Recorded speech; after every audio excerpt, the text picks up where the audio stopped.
ब्रजेंद्र नंदन जई सची सुत होइलो सई बलराम होइलो निताई।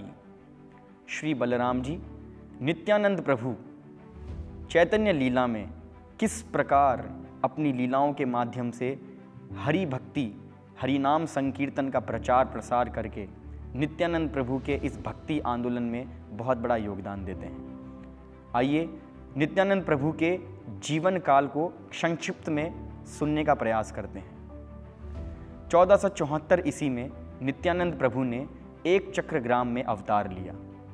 हड़ाई पंडित और पद्मावती देवी के यहाँ पर पुत्र के रूप में जन्मे श्री नित्यानंद प्रभु ने अपनी बाल्य लीलाओं से यह सिद्ध कर दिया कि वे एक साधारण बालक नहीं हैं। भगवान और भगवान की लीलाएं दिव्य हैं। जन्म कर्म च में दिव्यम एवं यो वेति तत्वतः।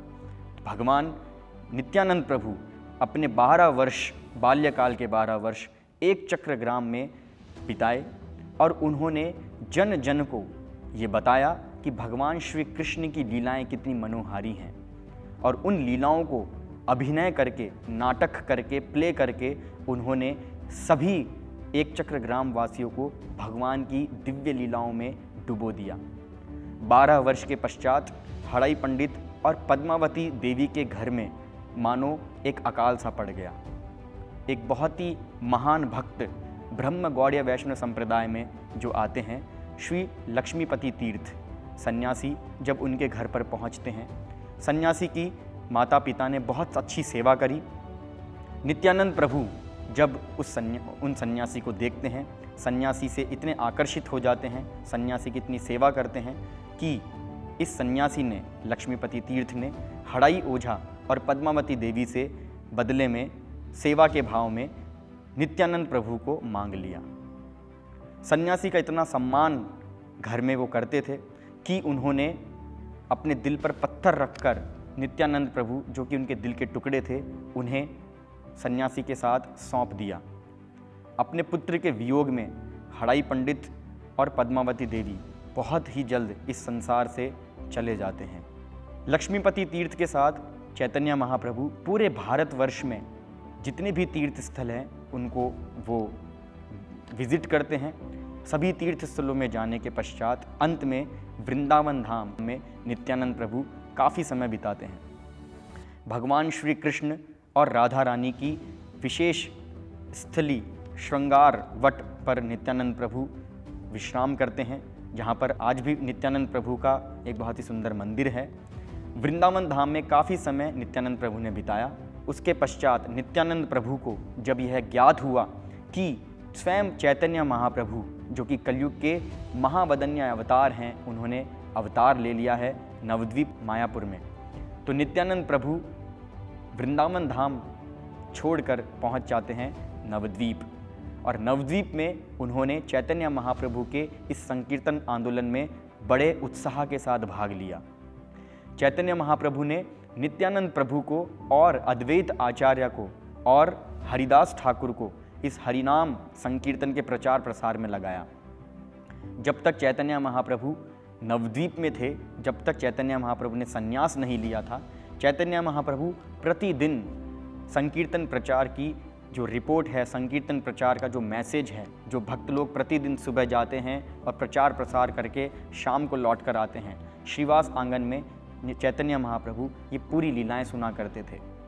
इस संकीर्तन आंदोलन के प्रचार में अग्रणी स्वयं नित्यानंद प्रभु अपने साथ हरिदास ठाकुर को बाजार में जाकर प्रचार प्रसार करते थे और ऐसे ही उन्होंने कई लोगों का उद्धार किया, जिसमें से हैं एक महान दुराचारी, पापी, दुष्ट, स्त्रियों के साथ बुरा व्यवहार करने वाले, लूटपाट करने वाले, डकैत, अधम से अधम व्यक्ति जो कि ब्राह्मण परिवार में जन्म लिए और उनका नाम था जघाई और मधाई। ऐसे महान पतित दुष्ट पतितों का भी उद्धार स्वयं नित्यानंद प्रभु ने किया।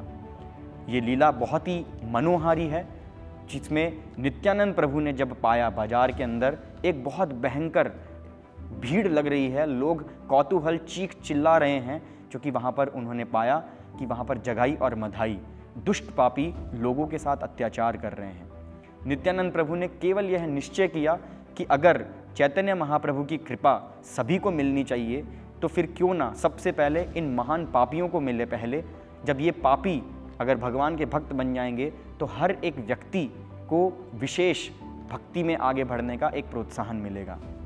नित्यानंद प्रभु ने जगाई और मधाई पर कृपा बरसाई और किस प्रकार उनका उद्धार हुआ ये सर्वज्ञात है कि स्वयं चैतन्य महाप्रभु जब उन्हें ज्ञात हुआ कि मधाई ने नित्यानंद प्रभु पर प्रहार किया है, उनके प्रचार प्रसार को जब मधाई ने स्वीकार नहीं किया और गुस्से में नित्यानंद प्रभु पर पत्थर से प्रहार किया है, नित्यानंद प्रभु जिनका शरीर दिव्य है और उनके शरीर से खून जब निकलने लगे, स्वयं चैतन्य महाप्रभु जब वहाँ पर पहुँचते हैं और उन्होंने सुदर्शन चक्र से मधाई का वध करना चाहा, लेकिन नित्यानंद प्रभु की कृपा से जगाई और मधाई दोनों ही बच जाते हैं और किस प्रकार उन्हें कृष्ण प्रेम प्राप्त होता है। चैतन्य महाप्रभु ने जब संन्यास लिया तो वे जाते हैं जगन्नाथपुरी। जगन्नाथपुरी में उनके साथ स्वयं नित्यानंद प्रभु भी उनका सहभागी बनते हैं। नित्यानंद प्रभु ने जगन्नाथपुरी में हरि नाम का काफ़ी प्रचार किया। 2 वर्ष के पश्चात जब चैतन्य महाप्रभु अपनी दक्षिण भारत यात्रा से लौटकर आते हैं तो उन्होंने नित्यानंद प्रभु को बताया कि अभी आपको नवद्वीप जाकर इस हरिनाम संकीर्तन का प्रचार प्रसार करना है। कृष्णदास कविराज गोस्वामी चैतन्य चरित्रामृत में बताते हैं, इस भक्ति आंदोलन में जो भक्ति का जो बीज है वे हैं श्रीपाद माधवेंद्रपुरी, और इस बीज से जो तना निकलता है, जो ट्रंक ट्री का मेन तना निकलता है, वे हैं स्वयं श्री चैतन्य महाप्रभु।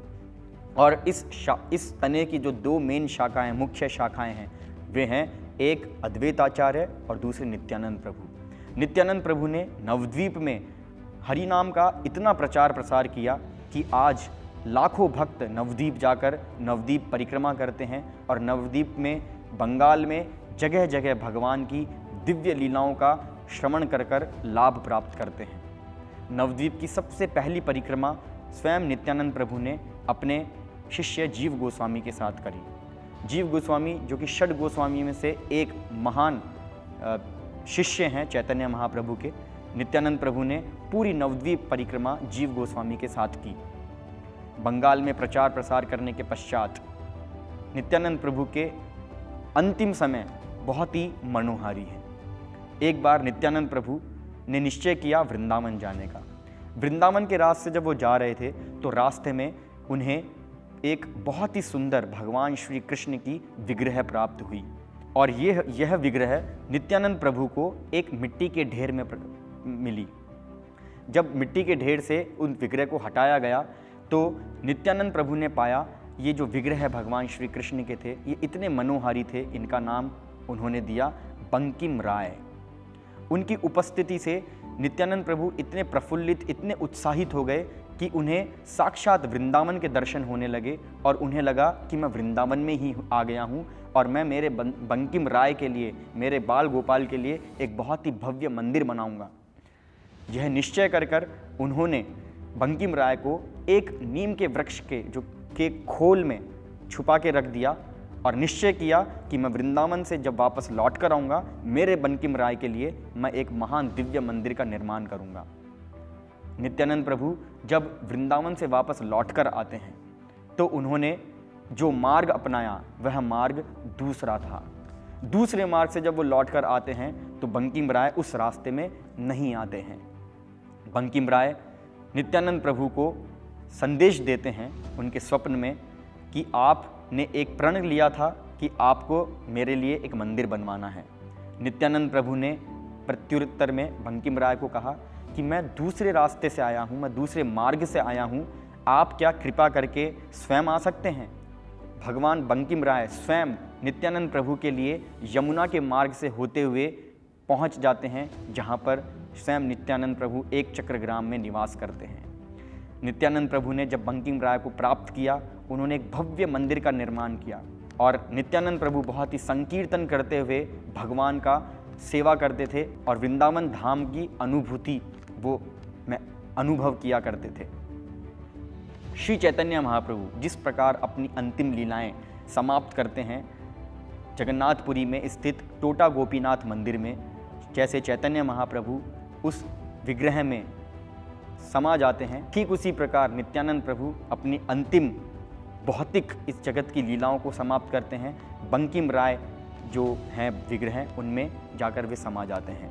तो आज भी आप बंकिम राय मंदिर में जाकर दर्शन कर सकते हैं, जो कि एक चक्रग्राम में स्थित है, जहाँ पर नित्यानंद प्रभु ने अपने अंतिम लीलाएं समाप्त करके गोलोक गमन किया। बंकिम राय के दाईं ओर बैठी हैं जानवा माता और बंकिम राय के बाईं ओर बैठी हैं स्वयं राधा रानी। और इस प्रकार नित्यानंद प्रभु ने भक्ति आंदोलन का प्रचार प्रसार करके स्वयं श्री चैतन्य महाप्रभु के इस संकीर्तन आंदोलन में अपनी सहभागी दिखाई, जो कि स्वयं बलराम जी हैं। नित्यानंद प्रभु के चरणों में आइए हम प्रणाम करते हैं। श्री नित्यानंद प्रभु की जय।